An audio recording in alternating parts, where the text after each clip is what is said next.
Hi everyone, Make Australia British Again, David here. Hope you're all well. Today I'm going to be discussing why Australia is more Americanized than the UK. This is something that is a strange phenomenon within the Anglosphere.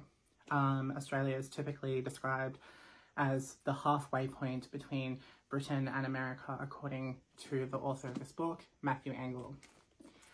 Now, Australia on the surface seems to be quite Americanized with its parliamentary system, especially considering the fact that it has the Senate and it also has the House of Representatives. While it's based off the Westminster system, Australia carries the American names. Why is this? Why doesn't Australia have a House of Commons and a House of Lords like the United Kingdom or Canada? This is often used as a justification as to why Americanisms are okay in Australia. Because Australia, since Federation, has always been this midway political point between the two giant countries of the Anglosphere. However, I would argue that this isn't a justification to remain as the middle point between the two countries, because Australia is also Australia, and Australia in and of itself, is a British continent. I think one of the words that echoes this difference between the two countries is pants, the American one, and trousers. Now, trousers is a universal clothing term. The UK is most consistent with global clothing terminology, dubbing the outer garment around a man's legs trousers, while America refers to it as pants. Australia seemingly used both terms, though primarily refers to this article of clothing as pants, the American. Trousers carries a more archaic meaning. Even today, most elderly Australians still use the UK version, which is trousers. However, the word has a curious history in Australia, as the term was largely used by the silent generation up until the 1960s. When late baby boomers and Gen Z adopted the term pants. Before this, alternatively, Australia conjured up its own term, which was strides, which is probably the most Australian term of the bunch. So what is the reason for this change? Well, primarily in the 60s, you had a lot of American television come from their country to ours. So, for example, you had the Jetsons, you had the Flintstones. I did a video on this a couple of weeks ago where I talk about the American influence in Australia, and mainly through the means of television. But I would say that it's not just through television. Sound films in Australia became popular by the 1930s. Sound films, famously by Dorothy Dix, were listened to in Australia and the UK. So Australia has kind of really gone down this American path in the last 90 years.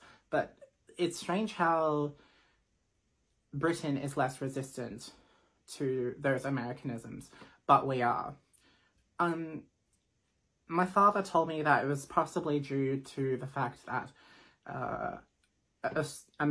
Australia simply doesn't have the tradition that the UK does. Or, as Matthew Angle puts it, he says that it's due to Australia's small population. But there are plenty of small populations that still retain their own accents. I mean, you have St. Helena. They have a unique accent. They still use the pound.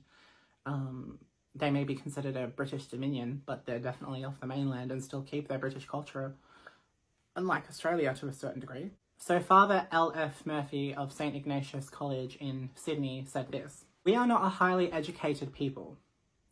Our resistance to destructive influences of this nature is therefore much lower than English resistance." And he goes on to say that the American talkie is exerting the worst possible influence on Australian culture. and speech. So basically, just some background. Sound film came to Australia in 1931 and in 1929 in Britain. This could be considered the first inorganic importation of American culture in at least Australia. The more Americanized form of Australian country music was pioneered in 1933 by such recording artists as Tex Martin, and later popularised by Slim Dusty, best remembered for his 1967 song A Pub With No Beer, and Smokey Dawson. Dusty married singer-songwriter Joy McKean in 1951 and became Australia's biggest selling domestic music artist with more than 7 million record sales. Another thing to note is that the Australian content quotas, when it comes to the Australian television registry, they only put a certain number, the minimal amount of Australian content they can to satisfy what the government deems as an acceptable amount of Australian television on Australian networks.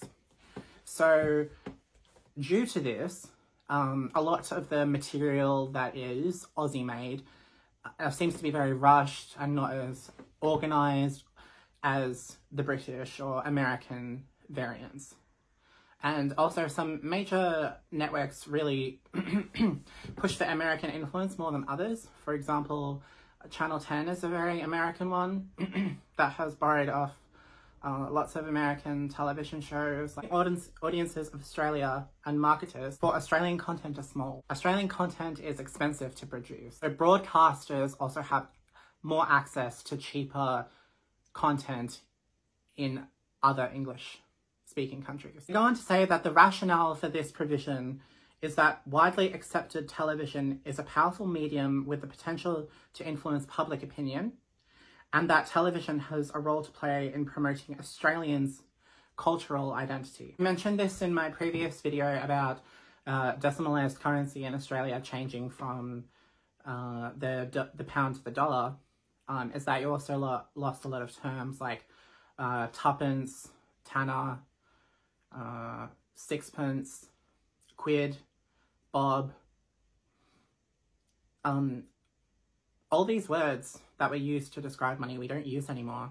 We simply just say cents, or the American slang for dollars, which is bucks. So, you know, a lot of people kind of get mad that Australia is copying, you know, the UK too much by having the Union Jack on its flag. But I would simply argue that Australia has simply just shifted the goalpost from one major English-speaking country's influence to another major English-speaking country's influence.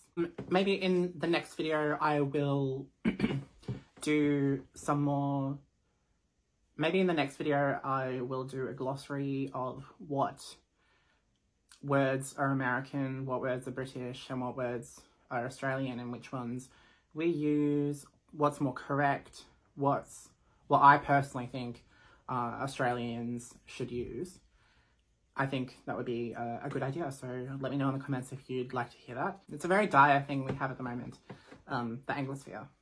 We're losing it, and we need all the help. We need to help each other, and even though America is an English-speaking country and technically it is part of the Anglosphere, it has propagated a lot of problems to the rest of the Anglosphere, like mass immigration. American people have really, or their demands to the rest of the Anglosphere have really globalized and made us all the same. You know, I think that's what made us special back in the day. Like, I don't like the fact that Australian culture is now closer to American culture and that British culture is also closer to American culture. Because I think we should all be culturally distinct. So the Australianisms that Australia does use, like strides in place of trousers, I think is a good thing. I don't have a problem with Australia inventing its own English, but when it substitutes it for an American variant, that's when I would get upset at something like that. So in order to be able to do something about it, complain to, like, send emails to newscasters, television networks to tell them to stop with the American content, If we get enough people to do it,